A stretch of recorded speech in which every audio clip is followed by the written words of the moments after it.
It's time for the Access of Easy podcast, the weekly technology digest that keeps you ahead of the curve.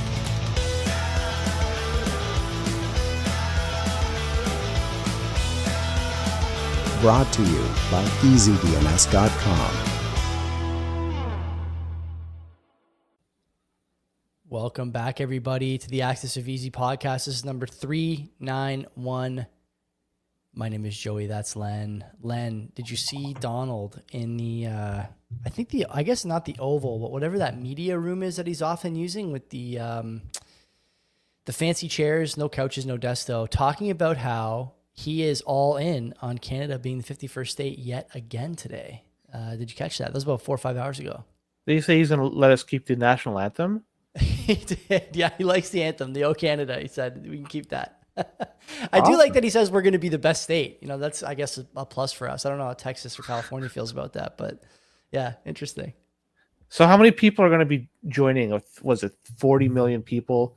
Voters, probably about 30 million-ish voters. Yeah, I'm like just that. throwing out numbers. I have no idea. And if you're going to say it's a lot of them are left-leaning compared to the United States. So they, would they allow that many? How many Democrat voters are coming in. Well, how many delegates would our state get? I don't know. I don't think we're going to get 30, 40 delegates. Probably get, 2 or something. Or maybe we'll be the Puerto Rico North, no representation. Isn't it kind great. of based on population?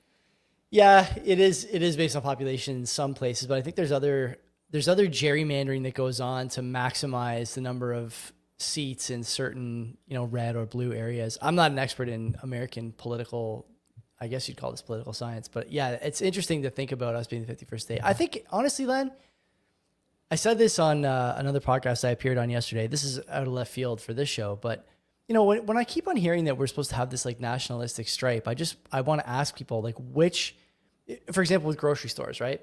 When I hear from my in-laws or other people, you need to buy Canadian, go to Canadian stores. Am I going to the Canadian stores that 2 months ago you told me were price gouging me? And am I buying the products that are being, shipped and manufactured by low-wage immigrants as opposed to Canadians who can't find work? And these stores I'm going to pick up these products, are these the ones that wouldn't let me in unless I had 2 or 3 vaccines a few years back? Are these the stores you're talking about, or are there other stores in the room with us right now? A lot of people have to look in the mirror. There's been this talk for the past 40, 50 years. Yeah. When there's even longer than that, where there's been a steady decline of domestic stores here because people are shopping. They're voting with their pocketbook. They look for something that's cheaper. And I'm the same way. I'm looking at myself. I'm not going to say that I'm better than anybody else. I look for the most valued product out there. And if it's from the Canada, United States, or anywhere else, I don't really care. I just tend to buy it, whatever's best makes value. Makes more sense for your family, right? You're doing the things that are right for your family. Anyway, we're out of pocket up for this show, but seeing the comments and hearing people talk about this, nationalistic attitude we're supposed to have, I just am completely lost. And to be honest with you, Len, I'm low on patience for those people at this point. Quite low on patience, I will say. Screw them, Joey. Screw them. How's Easter's going to be interesting? I don't know how it's going to be for you, but I think it's going to be interesting for me. Let's get to it. This is number 391. Like I said, last week's quote of the week. We are all born mad. Some remain so. That was by Samuel Beckett. No one got it. That's a familiar name to me, but I don't know who that person is. This week's quote: you can't create wealth by sharing poverty. There's no way you can do that miracle. Not even by the magicians of communism. If you know who that was by, put in the comments. That's a great quote. Yeah. No searching, Googling, all that stuff. You guys know the rules. Do not pervert the process. And if you win, you'll get your next round of renewals on EasyDNS. Len, where do you want to start today? We have a couple of good stories. PowerSchool. Yeah, you want to start there? Okay, let's do it. Yeah, it's kind of piggybacking off a previous. I think we talked about in the past where the Toronto District School Board had their information potentially hacked. Well, did hack it, and it was taking access of information for 40 years. But anyways, this PowerSchool, this is a leading student information system. It's a software as a service used by schools and districts to manage student data, tracking attendance, and providing platform for parents and students to access grades, schedules, and other important information. This is a honeypot. Just Are you familiar with this? Your daughter does not go to a Toronto District School Board school, but is this something that gets used widely? This kind of software? I've never heard of this before, so I don't know. Nor have I, but Huh. it's not like it's a cheap thing, because this used to be a publicly traded company, PowerSchool, until it was purchased this past year in 2024 by Bain Capital, $5.6 billion. So very, very large. Like, I don't know if they use it over here in my neck of the woods. I would assume so, just given how much impact that they have in terms of reaching out to new school boards, and all these school boards, United States, overseas, Canada. Like, it's incredible how many people use this. But either way, they've been providing software to more than 18,000 schools and 60 million students across North America. 60 million, and they've been subjected to an attack. Somebody breached their system. It only happened a couple of months ago, in January 2025. Funny enough, this happened after the purchase by Bain Capital. So maybe Bain Capital, either somebody doesn't like them, or maybe they alter the software in a way that's going to be easier for somebody to get access to it.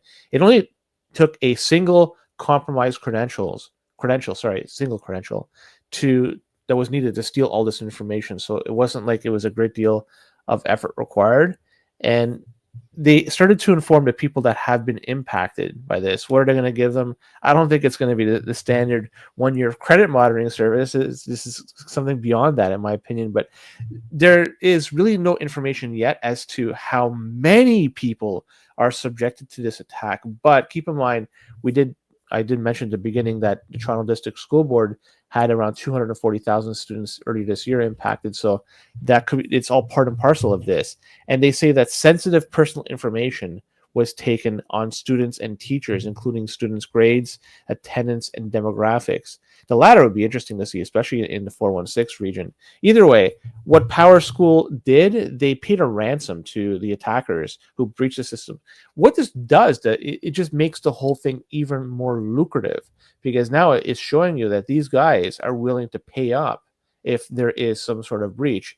And this is going to make it all the more of an opportunity for people to take advantage of them and try to get more information. This is an absolute mess. Maybe this is going to be a calling card for people to start doing homeschooling, where you're not going to be subjected to having your kid and their information added to this database. I don't know. It's pretty crappy, if you ask me. Couple other things I want to note here. The breach happened in December of 24. They started notifying people a month later, and still have not answered a bunch of questions. I want to read an excerpt from the article that you'll find interesting. While PowerSchool has been open about some aspects of the breach, for example, PowerSchool told TechCrunch that the breached PowerSource portal did not support multi-factor authentication at the time of the incident. Several important questions remain unanswered months on. Is it possible, then, they remain unanswered because the company that these guys contracted and engaged to find the issues isn't having that great a quarter/year themselves? You may remember these guys. CrowdStrike, heard of them? Does that name ring a bell?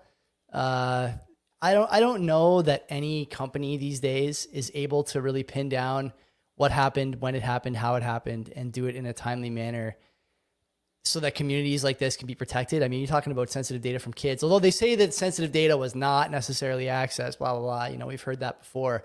This is what we call on Axis of Easy, the first of many. We'll hear more about this over the coming weeks and months, I'm sure, as more information is leaked and more people are upset about the outcome. It's incredible that in the year of our Lord 2024, I suppose, when the breach happened, they didn't have any MFA available. MFA is like the baseline for user security.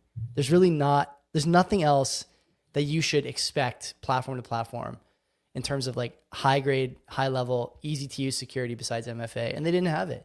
This is what you get. You earn this one. Joey, let's move on. We'll talk about Garantex. You heard about this exchange before? I have not. Yeah, nor have I. I mean, there's not to say that we should have heard about it, but it seems like this has been under the crosshairs for authorities such as the DOJ and others. They've joined forces and they worked together to take down Garantex. And for those who aren't aware, Garantex is an exchange, and they claim that they are or were allegedly facilitating money laundering by moving around money for traditional criminal organizations. And they were doing so in a way to evade sanctions. And this isn't something that has been going on just for a few months. It's been going on allegedly since April 2019. And they say that $96 billion worth of digital assets have been moved around through this exchange. And it took also a couple of guys with it. I'm not even going to pronounce their names. I'm going to butcher it like crazy. But either way, a couple of guys that were associated with it. Does that mean we're not going to be rating the names? Well, not their given names. This is just. I'm not going to be rating either way. Garantex, we could rate that. I don't really particularly care about rating it. It's bad. They say that they received hundreds of millions of dollars in criminal proceeds that was used to facilitate crimes. So they're doing stuff like ransomware, hacking, drug trafficking, terrorism, and they're saying that what they're doing here is impacting people around the world, including U.S. individuals. So that's why the DOJ got involved. And this is going to be more prevalent moving forward, the using of these digital assets, I'm trying to say, for money laundering and even trying to evade sanctions. Look what happened with North Korea when they stole all that ETH from Bybit, I think what's the name of the exchange. And now that Bitcoin is becoming more prevalent too, Donald Trump has talked about the strategic Bitcoin reserve and stable coins at that too. A lot of people are using that. But I think it really just highlights that this is just another way to get around existing sanctions. But still, it's going to be a way, they could potentially still get caught through these exchanges or even centralized stable coins. Like, I'm not sure if you heard a story not too long ago, US dollar tether, USDT. A lot of that was essentially made inoperable because they were being used in Russia. And so USDT decided, you know what, with a stroke of a pen, decided to say that your USDT is now worthless. So there's going to be now a lot of work that's going to be done between companies like Tether, USDC, and authorities out there. So we'll see a lot more stories like this moving forward. I'm sure of it. Yeah, I think an underrated part of the Trump administration's embrace of crypto and Bitcoin is that in the Biden administration and even in the probably early Trump administration, there was an effort, I don't want to say underground, but certainly behind the scenes, unofficial, let's call it, effort to choke out some of these crypto/Bitcoin exchanges and businesses, banks, et cetera, et cetera. And what you get, Len, is exactly this. You drive business overseas, and that business, much like the US dollar, wants to finance crime at some percentage, right? If it's 5% of all US dollars going to crime, it's 5% of all crypto going to crime, whatever that number is. When that stuff is onshore and you're operating in regulated, sort of cages on US territory, the companies are domiciled in the US, et cetera, it's easier to track that stuff down. When you send it overseas, you increase the likelihood that criminals will find those exchanges like Garantex or Garantex, and they'll use those exchanges to do the, to carry out the illegal activities on these networks and et cetera, et cetera. So I think that sort of the unwritten and unheralded bit of this recent positive feedback and positive, the positive attitude about crypto from the Trump admin is about bringing stuff back on shore to combat exactly this. I think we'll see a lot more stories. I wouldn't be surprised if before the end of 4 years, we see a major American story, as opposed to a Russian exchange or another foreign exchange being the hub of activities of that nature. It's interesting, right? People get really excited about the Trump administration and their support of Bitcoin and crypto, but there's always a second reason. And I think this is one that people are not discussing that probably should get a little more attention. Well, let's keep on this digital asset thing. The people are very excited about this Trump coin. Let's be honest. What a joke this turned out to be. But for people that are unaware, Trump released this Trump coin not too long ago. There was a lot of hoopla from it, and people were trading it. And eventually it was a rug pull from this because there's no value here. There's just no fundamentals that somebody would say, yeah, I'm going to store my money here for a very long time. It's just it's really just a pump and dump. But either way, there's a scam out there that people were being subjected to an offer of 2,000 free Trump coins. And instead of doing what they should have done, they were delivered the ConnectWise rat it was very, very fast. This stuff ended up on a computer. But how it was done, because they were impersonating Binance. And they go out there and they were showing that they were impersonating Binance and saying, look, if you do these things, you'll be able to get 2,000 of these Trump coins. And people said, yeah, I'm going to get this. Why? And I know the meme Wait a part. minute, you wouldn't do this? You wouldn't jump at this opportunity for 2,000 Trump? Just download this file, open it up, and yeah, if it asks for permissions, give it, and the coins will end up in your wallet, no questions asked. The meme coin market, it's full of people that are just trying to hit a home run. I don't think a lot of them care about security. I'm pretty sure a lot of them don't care about the coin themselves. They're just there to try to enrich themselves, and they're doing so at the expense of others. Somebody's going to have to make them rich. But unfortunately, the thing is, there's so many people out there that are losing money, and there's so much garbage going on out there. So why people are looking at this and say, yeah, the Trump coin, 2,000 free Trump coins is great, I have no idea, but the scam exists. If somebody's going to offer you some free coins just by downloading and installing something, even though it looks like it's coming from something like Coinbase or Binance or another big exchange, do yourself a favor and just say, no, it's not worth it, and it's all fake. Totally agree. This is akin to the Nigerian prince scam, right? Where the email itself seems completely insane if you read it, but the whole point is that if someone in your life can be convinced to read the email, they're a perfect mark for something like this. And if someone in your life cares about the Trump coin or wants the Trump coin, they're the perfect mark for something like this. It's a great scam. I commend the executors of this program here. Len, the thing I can't figure out is the Trump coin people, they realize the coin is down like 90%, is it not? So why do they still want it so badly? Why not just put your money somewhere else? Go for another scam. There must be better scams out there than this, right? Certainly XRP scams are still prevalent, are they not? Trump scams seem like they're so passé at this point. How many? I don't know the number, but somebody posted it some time ago. I think it was Brian Armstrong. There's an incredible amount of meme coins that are being created every day. Yeah. So in terms of like, there's another scam behind around the corner. Yeah, you just blink and there's another one in front of you. Can you imagine if we, I remember when we got into Bitcoin in 2017, you and me were both altcoining, to keep it PG at the time, trying to make a little extra cash. And what was the rubric we used to look for? Does it have a logo and does it have a subreddit? And if it does, $50. Everything gets $50. See what happens. Now there's a million of these things. Does it have a Telegram channel and does it have a website? Yeah, yes, Discord. Yeah, okay. Is there a community or whatever? Just unbelievable, right? It's crazy. I can't imagine being into this stuff now. The dev team. It doesn't have it. Who's on it? Who cares? Oh man. So yeah, there was a cyber attack that impacted X this past week. They've had a pretty bad week, and it was down for many hours on March 10th. And I think it even spilled over to March 11th, if I recall correctly. When we recorded our show on Monday night, you may have noticed, I don't know if you ever looked at the viewer numbers, but they were down a few hundred because I think the streams on X, we just weren't going through. A few people messaged me and told me that. So interesting. It was the stretch was quite long for that outage. Yeah, Elon's made a lot of enemies, and we'll be talking about that in next story too. But he's saying that, quote, a lot of resources, unquote, could be linked to a, quote, coordinated group and or a country, end quote. So he suspects that there's some very powerful individuals or even entities that have access to a great deal of resources that could go out and just hammer X with a denial of service attack.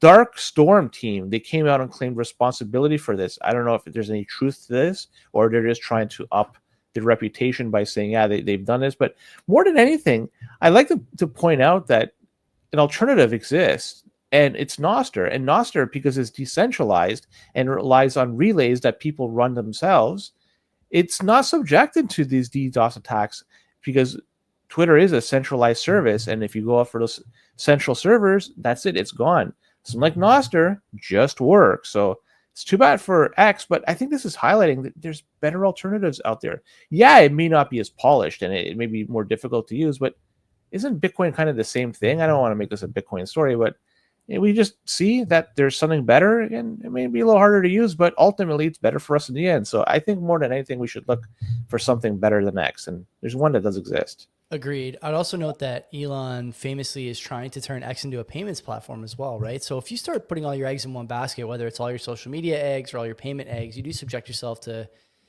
problems like this. You're sort of at the mercy of whichever hacker group decides they don't like Tesla and Elon that week. And to your point, Nostr is a great way to continue the social media side of that. And as we talk about often, the best way to continue the finance and spending / payments / store of value network side of that is Bitcoin.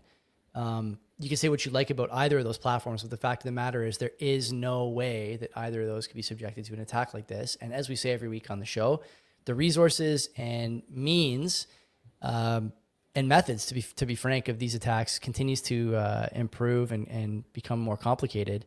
So I can't imagine there's going to be less of these going forward. Certainly not if Elon remains in the spotlight. And, as we've discussed many times, cuts off stuff like US aid and these other, gravy trains that the federal government's really been just sprinkling sugar on for the last 30, 40 years. He's not going to become a smaller target. So you want to have some eggs in a different basket. Nostr's a good one, Bitcoin, obviously, and I'm sure there's others we're missing. Mm-hmm. And the last story, which is another Elon story, it discusses something called Media Matters for America, MMFA. Have you heard of them before? Media Matters, yeah. It's like, one of these quote unquote, it's like it's a censorship, sort of monolith, fake, we're supporting quality content, blah, blah, blah, blah, blah. You'll remember that we did a story on this months ago on this show where Elon and Twitter users were complaining that, not Elon, but people were complaining about certain brands having their advertisements placed next to like Nazi tweets or like swastikas or racial stuff. And I pointed out at that time, you have to go back in the catalog. I don't know what episode that was, but if you go back in the catalog, I did point out that the only way that could have been done was through algorithmic cherry picking and, nerfing of what the algorithm would normally give you till you finally get an Apple ad next to a, softcore porn or hardcore porn, geez, on Twitter these days, or something else that's unsavory to say the least. And then you take that screenshot, send it to the advertiser, and they're done. They have to make a statement because that was the world we were living in. But I think that world has passed. And so that's what makes the story even a little more interesting, is that this is still going on, it seems like, for Elon at least. Yeah. And he's made a lot of enemies, as I mentioned, in this Media Matter. You heard of somebody named David Brock? Because he's the guy apparently that founded this whole Media Matters for America. We definitely talked about him before, but I am not familiar enough to know his, sort of history, background, and slant. Although the story does sort of give it away. Obviously, you kind of know he's a left-leaning activist, speech activist, whatever you say. Call that whatever you like. He's a censorship enthusiast. Well, you mentioned about how the major brands, the posts, they were touting Hitler or Nazi party in a way that X claims that its algorithm was organically wouldn't allow. So like you touched on that point, and all this goes back to now there's a lawsuit because X is now suing MMFA, those MFs, in Texas, Dublin, and Singapore. And they're saying that MMFA is saying this is wrong because the terms of services says that all lawsuits that start from X have to be done in the San Francisco County. So it seems funny that X, they have their own terms that saying that they should be dealing with court cases in San Francisco County, but they're initiating court cases outside of that jurisdictions. So because of that, they're being sued. So I don't know. Seems funny. It's just another example of, the butthurt that's becoming more and more prevalent as Elon's influence grows. And as people who care about free speech emerge from, a 10-year hibernation, basically at this point, right? 2016, maybe before that, even during the Trump 1 campaign, it was hard to speak up about some of the stuff that you knew to be true, whether it was the Very Fine People hoax or, any number of other just completely misrepresented major events in media, by media, and I would argue for the sitting government. Now, don't forget too, as part of the Twitter files and part of the releases since Trump 2 came into power, there was a release about how the government did point its resources through, secondary and tertiary lettered agencies and other quote unquote NGOs. There are only GOs, as we know. Pointing their resources to advertisers trying to choke out Twitter on the advertising side. Like it's not a sort of controversial thing to say this anymore. This is a proven fact. And to see Elon suing these guys, good. Elon has unlimited resources in a way that not many enemies of the state, formerly enemies of the state, do. And I hope that he takes these people to task, all of them. They all deserve to get some kind of comeuppance from this, because they've done a disservice not only to the electorate, but to the freedom of speech ethos that really is the foundation of the United States. That's taken a hit over the last few years. And as that ethos is weakened in the US, what else has happened, Len? You've seen it weaken other places too, where it's not as deeply rooted. It's not a mystery, these things. These things are all related. And it's good to see someone trying to hold other people accountable, even if it's Elon. Well, Elon's net worth has taken a huge pounding in the past 4 months or so. Yeah. Tesla, it's down, what is it, like 50% since its all-time high? Oh, minimum. Yeah. It's having a bad, listen, people hate that guy. You can convince me of anything in terms of coordinated attacks against Elon, whether it's the Tesla stock price, advertising on Twitter, you name it. I'd believe it. You know, these crazies knocking out glass windows and vandalizing cars at dealerships, completely insane stuff. There's a lot of crazies out there who will execute on almost any, broad sweeping quote unquote strategy to scare people like Elon Musk. But this guy, to his credit, he's doing a lot of good work. You may agree or disagree with the means, but you can't argue with the outcomes. I don't think no sound or sane person can argue with the outcomes here. What's ironic too is that he's the ultimate leech. Yeah. Right. Yeah. Getting a lot of subsidies, right? He's taking a lot of subsidies from a lot of different countries on the Tesla side. Yeah, we'll see if that continues. I doubt that it will, but he doesn't care. One more point I want to make before we wrap up. People give guys like Elon, Sachs, a few others who are filthy rich, like Besant and Lutnick. These guys are hedge fund guys, money managers. They're not coming to government to enrich themselves. That they can't make any more money in government than they could have made in the private sector, just influencing government. Yes, they did get a bit of a tax break. They have to divest from some investments when they take a post with the government, and those are not subjected to capital gains. I freely admit that. But the idea that you could not continue to make your hundreds of billions by just having a meeting with the guy who ends up taking the seat, as opposed to taking the seat yourself, is completely wrong. And it's an example of people being misinformed and I think fed bad information by the media about these individuals. Oh, these people are just enriching themselves. No, man. Besant and Lutnick and Musk and Trump, their net worth will decline over their time in government, while the Warrens, Obamas, Sanders, Schumers, etc., will see their net worth go up exponentially over their time in government. And those things are indisputable. They're recorded, they're written down, and you could even say they're conservatively estimated for those politicians as well. So I think people need to give their head a shake on that. It's an important time in America and in sort of the global West. And I would not rather have anyone else in some of those positions than the guys I see there now. It's a good rant to end it on. Yeah, too bad. I was going to say that for Monday, but I guess not. Come back next week. Thursday, Access of Easy, we'll be doing yet another episode on the latest and greatest in data breach and overreach. And my name is Joey. That's Len. Until next time, take care of yourselves. Take care.